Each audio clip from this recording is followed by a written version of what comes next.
Part 3.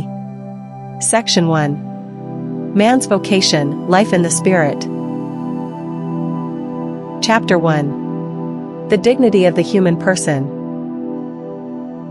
Article 4. The Morality of Human Acts. Every day, you make thousands of choices. Some are small. Some feel invisible. Some seem harmless. But every single one of them is shaping who you are becoming. Not just what you do, but who you are. Because you are not a machine. You are not programmed. You are not drifting through life without meaning.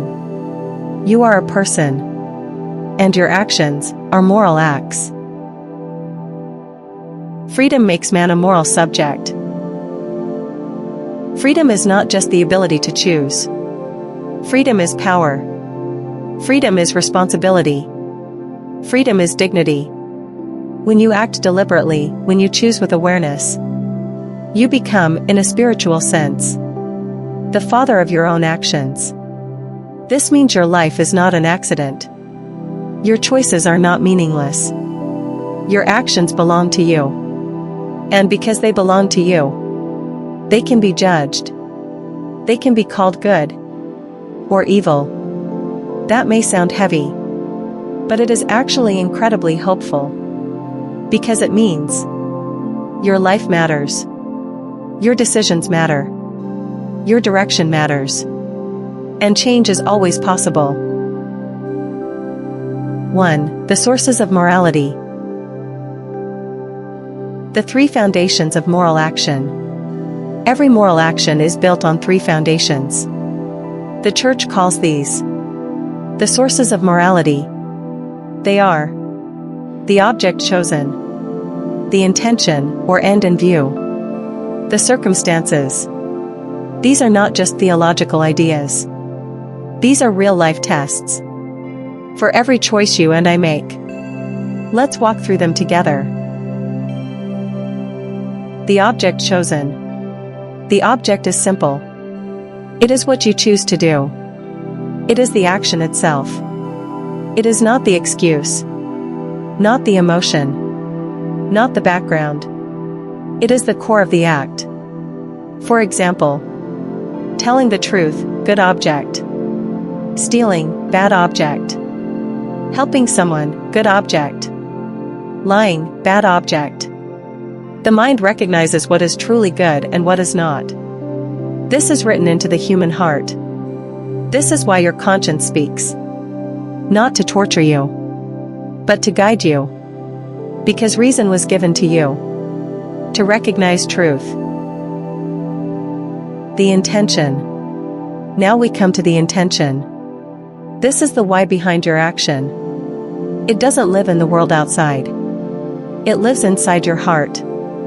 Intention is the direction of your will. It answers the question, why am I doing this? You can do a good act for selfish reasons.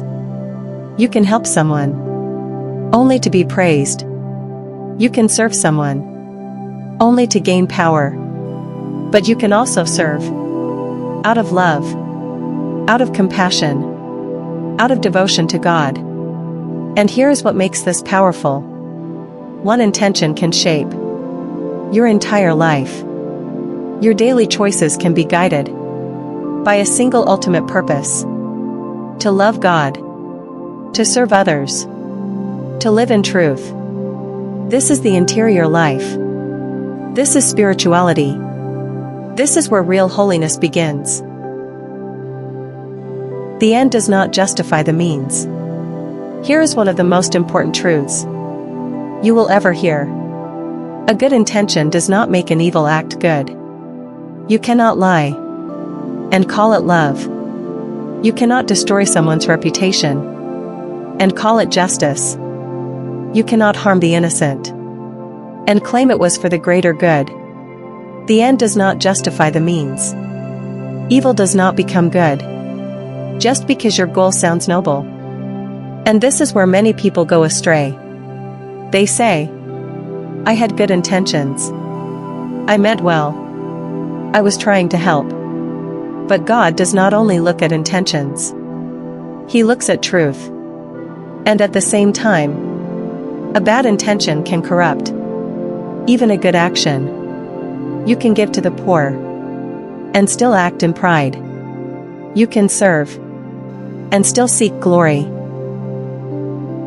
The circumstances. Now let us speak of circumstances. Circumstances are the external conditions surrounding your action. They include fear, pressure, danger, social environment, possible consequences. They can make an act more good or more evil. They can lessen responsibility or increase it. But here is the truth. Circumstances can never change evil into good. No pressure, no fear, no emergency can make a sinful act holy. They can affect guilt, but they cannot change the nature of the action itself. Truth remains truth, even in darkness. 2. Good acts and evil acts. What makes an act truly good? A truly good act requires harmony. The object must be good. The intention must be good. The circumstances must support the good. All three. If even one is broken, the whole act is damaged. You can pray. You can fast. You can give. But if your reason is to be admired, to be seen, to be applauded, the good is corrupted. And some actions, by their very nature, can never be moral. There are acts that always disorder the soul. Not because God is cruel, but because truth is real. We cannot redefine evil. It is a serious mistake to judge actions only by intentions or only by circumstances. Some acts are always wrong because of what they are.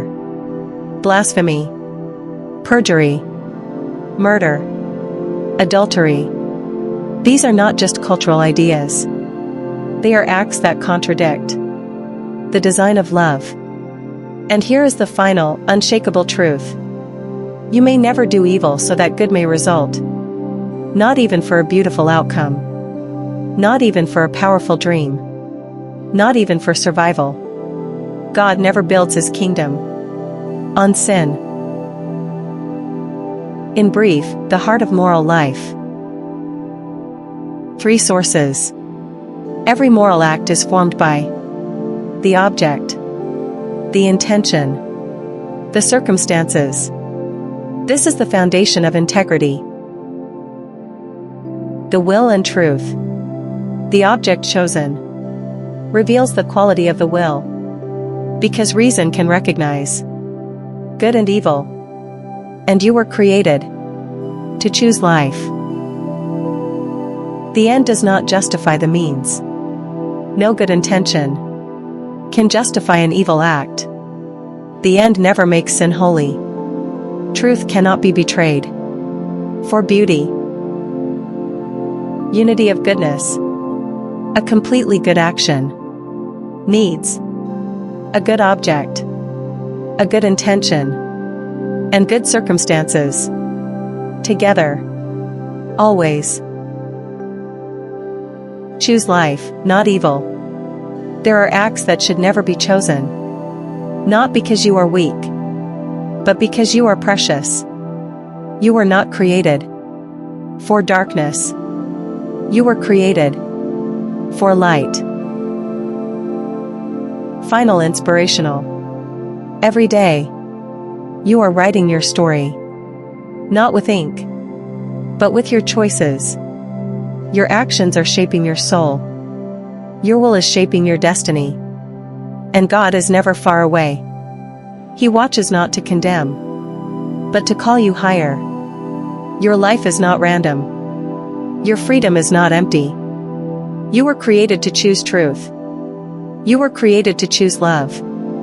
You were created to live a life of moral beauty. Choose wisely. Choose boldly. Choose light.